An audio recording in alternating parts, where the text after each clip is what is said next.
watching News 1226 this morning. A peek ahead into your morning. Aiken has a new state park. Hear what protesters had to say at Rick Allen's office. And Georgia lawmakers are trying to reduce fentanyl in this state. All of that and more in just a moment. But first, here's a live look at Grovetown this morning. Still waiting on that sun to come up. But good morning. I'm Wrdw. We're so glad that you're joining us this morning. And me and Chris, it's kind of a chillier start to our morning this morning. It got pretty cold out there compared to the past few days we've had. It definitely did. 78 the high temperature yesterday, and then the cold air came in overnight. Temperatures down into the mid-40s early on this morning. So if you're up this early, you're probably up because you need to walk your hedgehog, right? Right. Yeah. I mean, who wouldn't be up that early to do that? And I know that seemed very random for a lot of you out there, but let me take a look at why I said that here. We have a hedgehog edition of our dog walk forecast this morning. Oh my goodness, I'm so excited. It is quite exciting. Let's take a look at Amy here. Oh, look at Amy. Looking all cute and cuddly, but kind of prickly from what I understand. Yeah, I think so, but I think the cuteness overcomes that for sure. I think it certainly does. That's a reference from Sonic, I'm told. Yes. That's awesome. I love know it. Very little about that topic, but it's a video game, and there's a hedgehog in there named Amy, and that's Amy. So there you have it. 40 degrees, mostly cloudy at 7 o'clock earliest in just a bit. 1, 2, 3, cut! A new attraction just arrived at the Aiken State Park. Park rangers just unveiled the new Kids Trail. This is video of the ribbon cutting ceremony that happened on Thursday. And track trails are self-guided, specifically designed for kids and their families. Your first alert meteorologist, Emily Acton, spoke with the park ranger or manager to give you an inside look. Aiken State Park is opening a new attraction for kids of all ages. It's called Track Trails, and it's a self-guided trail that allows you to discover and explore the park's history and ecology. Park manager Kelly Howell is excited for families to come and hike one of the 4 new trails. It's getting kids outside, it's giving them another opportunity to do something that they can't normally get to do. And it's good for the community because we have so many outdoor recreational areas, but this is something specifically that they can come to Aiken State Park and do, and they can learn some history on the park as well. There's a kiosk out by Children's Pond that will map out each of the 4 new track trails at Aiken State Park, but the adventure doesn't have to stop there. Scanning their little QR codes, it's got activities and all kinds of things, and they can keep a track of those online, so when they go to other parks they can keep up with how many hours they've logged or what all the adventures they've been on. Aiken is one of 300 parks that offer track trails in the United States through the Kids in Parks program. In Augusta, Emily Acton on your side.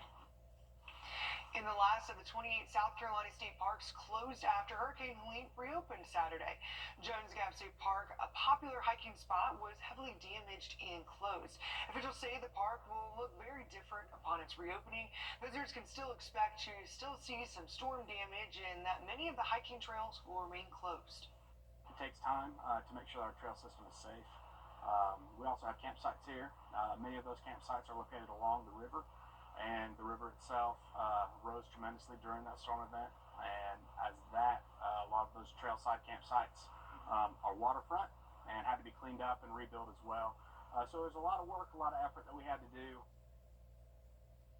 Because of the high demand, state park leaders ask that visitors make reservations ahead of their visits. And big moves and kids in Aiken got to learn an important message about electricity through a fun way. Aiken Electric Safety Magic Show showed first graders the potential dangers of electricity and a way to keep them engaged. And it's an even more important message after disasters like Hurricane Helene and snowstorms. When things like a hurricane comes through and tears up 92% of our system, it's devastating for everyone, for our entire system and our communities that we serve. So this just kind of helps remind our many members just a little bit about the co-op and electricity and why it matters. And Aiken Electric knows how to make sure the kids remember it too, especially after doing this for 22 years. In Richmond County, Sheriff Eugene Brantley has been in office for about 2 months now, and one of his goals was to make downtown Augusta safer. We talked with downtown business owners to see what they've noticed since Brantley has taken office, and they've noticed there is more foot traffic downtown, but also more patrols. I feel like we have noticed a bit of an increase in foot traffic at night due to the increase in patrols. I feel like people are seeing that there are, protection out in the road. Some business owners attribute the increased foot traffic to the safety these increased patrols are bringing.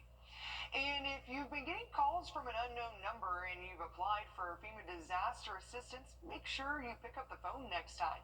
FEMA is reminding Georgians they're calling applicants to make sure they are receiving assistance that they are eligible for. That can include housing options, additional funds, or refers to other organizations. While the deadline to apply to FEMA is over, you can still update documents to your application and update your contact information to make sure they can get in touch with you. Well, it was a nice warm day out there on Saturday. The high temperature officially 78 degrees. That was 11 degrees warmer than the average of 67. Not quite record territory. The record yesterday, 85. That was set back in 1918. It's going to be more than 20 degrees cooler today. We'll talk about how long the cooler weather lasts and the possibility for some thunderstorms midweek when we come back. You're invited. The Rooms to Go anniversary sale is going on now. So get ready to save big on beautiful furniture with interest-free financing until January 2030.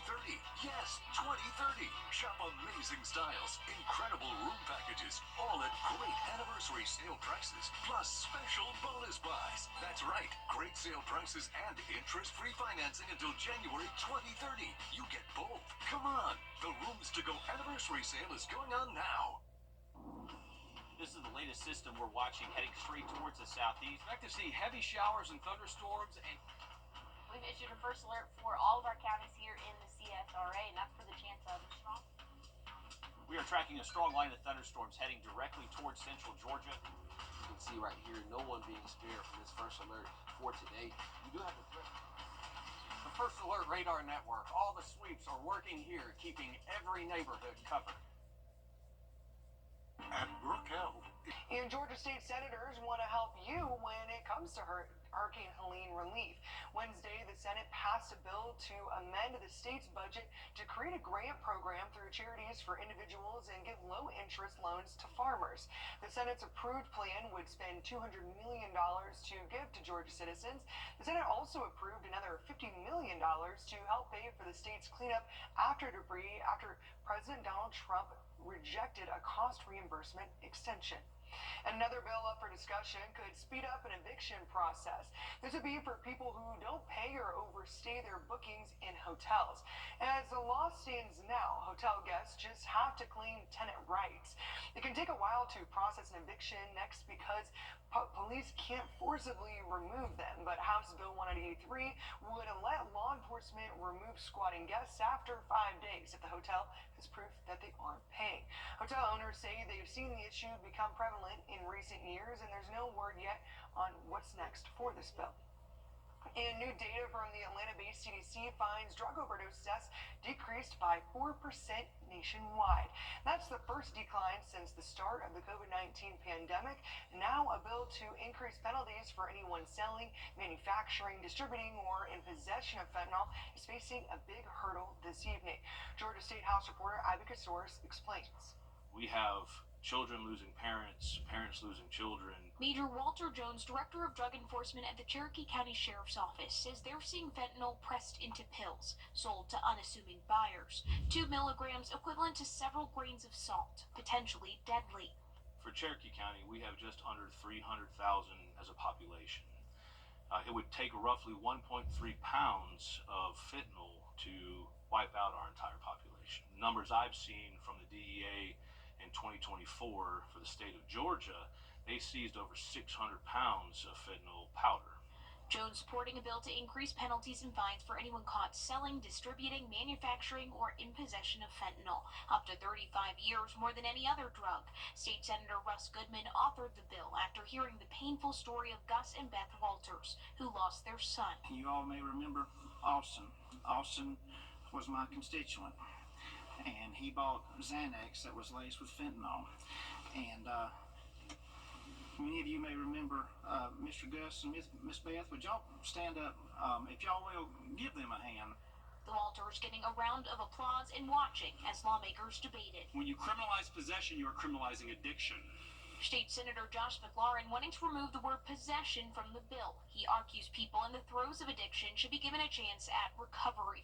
Prison is not an answer to addiction. It is not an answer to mental health crisis. With McLaurin and a few other no votes, the bill passed in the Senate. The Walters say they would rather have their son in prison instead of visiting his grave. So we're doing what we can to save other people's children and other people's grandchildren. That's why we're here. We don't want anybody to have to go through what we've gone through. And South Carolina leaders are discussing a bill that would give you more control over vaccine decisions. The medical informed consent bill would make it illegal for businesses, colleges, and the government to mandate vaccines. Violators of this bill could face fines or jail time. The bill would also allow pharmacists to refuse to fill prescriptions over professional or ethical beliefs. Employers should have a right to be able to tell you you can have to wear steel-toe boots from 7 to 5. But you can take those steel-toe boots off as soon as you get in your car and walk home and put on flip-flops. Once they make you stick that experimental jab in your body, it's over. From 7 to 5, that jab's in your arm. 5:30 p.m., when you get home with your family, that jab's still in your arm. That's what I'm trying to prevent. Opponents to the bill argue this could weaken public health and put some patients at risk. But lawmakers stress this will not apply to K through 12 schools. Well, pollen remains very, very high. It's not going anywhere anytime soon, at least not through Wednesday or Thursday. We'll take another check on your forecast after break.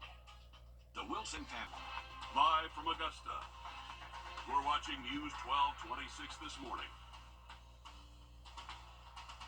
A peek ahead into your morning, get an update about the demolition of the JBA. Catch up with sports, and there was a drama-filled hearing about the $1.8 billion in South Carolina. All that and more in just a moment, but first, here's a live look at Beach Island this morning. And good morning, I'm Audrey Kerber. We're so glad that you're joining us on a kind of chilly morning this morning, but even though it's pretty cold out there, we actually have some fire warnings, right?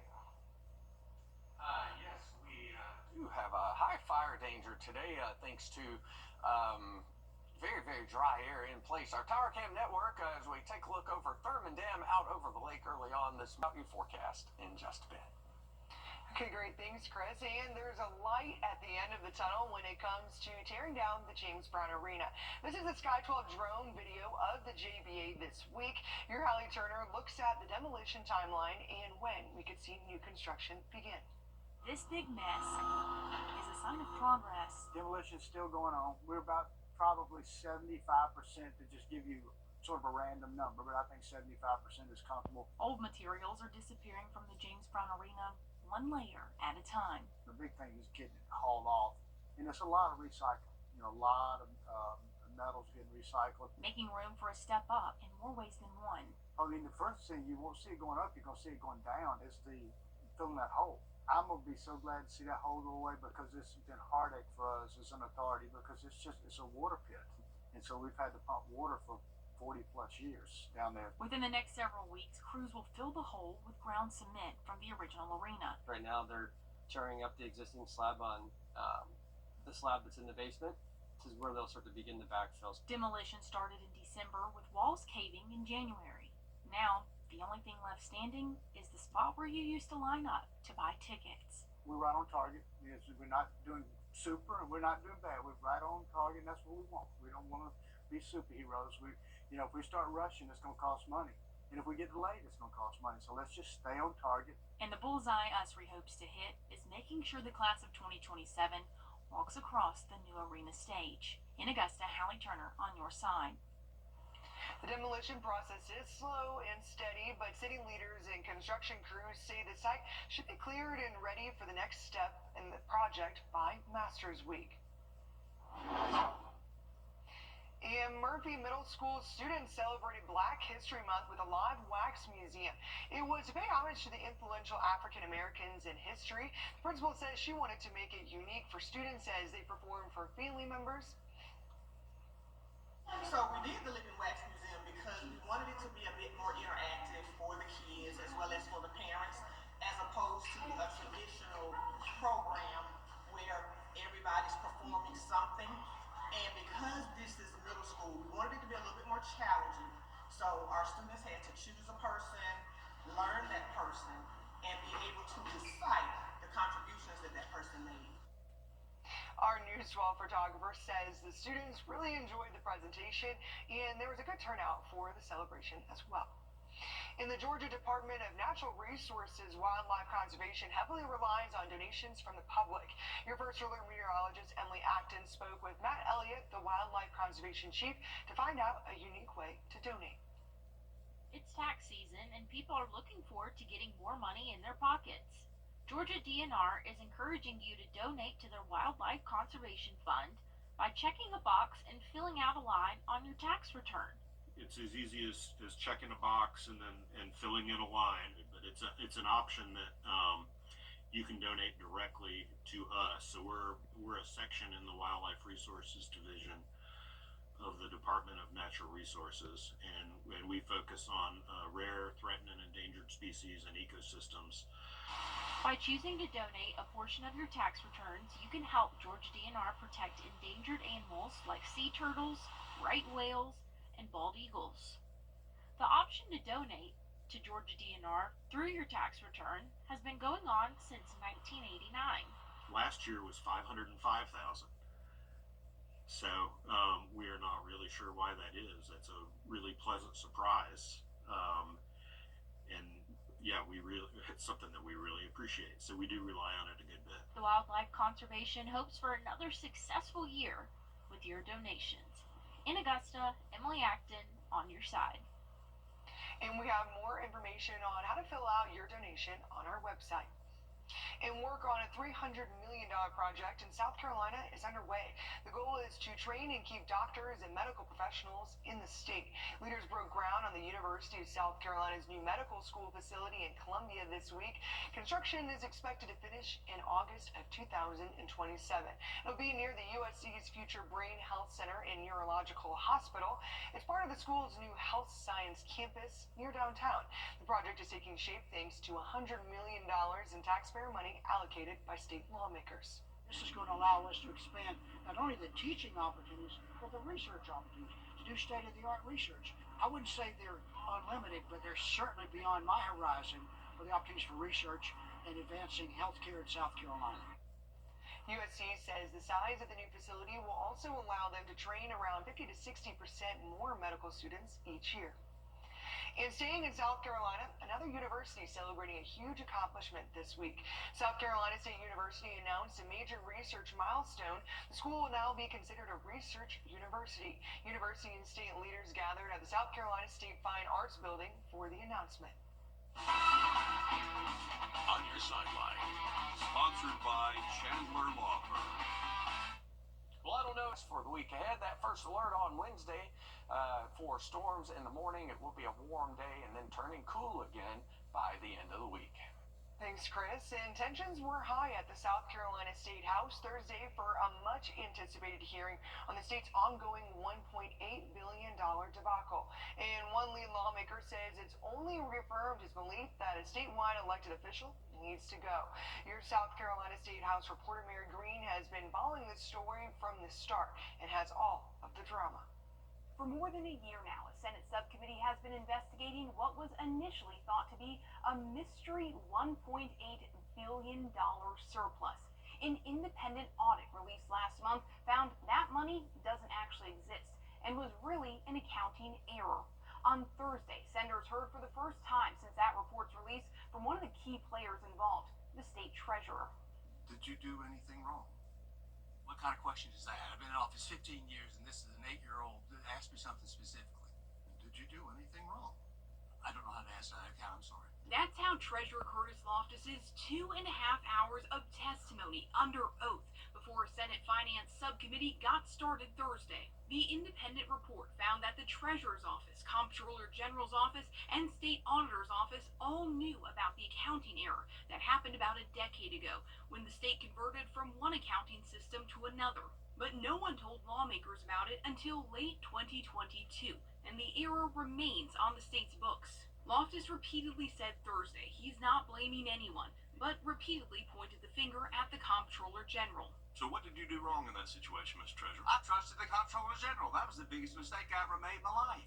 Throughout the hearing, an attorney from the Treasurer's Office conferred with Loftus and passed him notes inscribed with words like calm during particularly heated moments. Tensions peaked early on as the attorney himself tried to answer questions directed to the Treasurer, and Senator Larry Grooms, the subcommittee's chair, threatened to have security remove the attorney if he wouldn't also be sworn in. If the gentleman attempts to address the committee, I would ask that you remove him. Ultimately, that didn't happen, but voices were raised several times as senators and the Treasurer spoke over each other. We just spent $3 million to find out my book's balanced. My book's balanced. It's the Comptroller's book's $3 billion. The Treasurer's Office balanced. 1.8. Loftus's answers were sometimes unclear to questions like when he knew about the error and why he told senators last year that the non-existent $1.8 billion was so real they could touch it. But the Treasurer was clear in criticizing senators for doing this work over the last few years in front of the public and the press, claiming it's drawn attention that could hurt the state's financial standing and credit rating. You trash me from one end of this state to the other, and I don't like it. And I'm trying to be as honorable as I can, but you make it difficult. These are serious issues. It shouldn't be difficult. These are serious to be issues. honorable. Well, then ask the question. This is dirty laundry. No one likes to air dirty laundry, but man, this stuff's got to get clean. And the notion that we shouldn't be asking questions, that there shouldn't be an inquiry, that's just absolutely ridiculous. After the meeting, Grooms told reporters it reaffirmed his belief Loftus needs to resign or be removed from office. The Treasurer has great ownership into our financial problems, and I believe he needs to go. Grooms says as soon as next week, he hopes to have a draft report with findings and recommendations ready for the rest of his subcommittee to review. Once that report is finalized, it'll be presented to the rest of the Senate and available for the public. Reporting in Columbia, I'm Mary Green. Since the release of that report last month, the governor and lawmakers confirmed publicly for the first time that South Carolina has been and is still under a federal investigation because of these financial discrepancies. And a new bill introduced by a Georgia Democratic lawmaker aims to get more homes into the hands of people rather than large corporations. Protect the Dream Act would prevent large entities holding around $6 million in property from being able to buy 25 properties per county in Georgia. Democratic State Representative Phil Oleye is sponsoring the bill. He says large corporations often jack up prices, preventing families from being able to afford a home. This bill is common sense. Let's place some guardrails and some restrictions on the presence and the influence that corporations can have on our housing markets and stabilize home prices and rent prices. But some realtors are taking a different stance on the bill, saying Georgia's housing stock is low, which is also driving up the high costs. Anytime you are saying who is allowed to purchase real estate, it's problematic. It then sets a precedent of who is allowed to own property in this state, and we think that's a dangerous path to go down.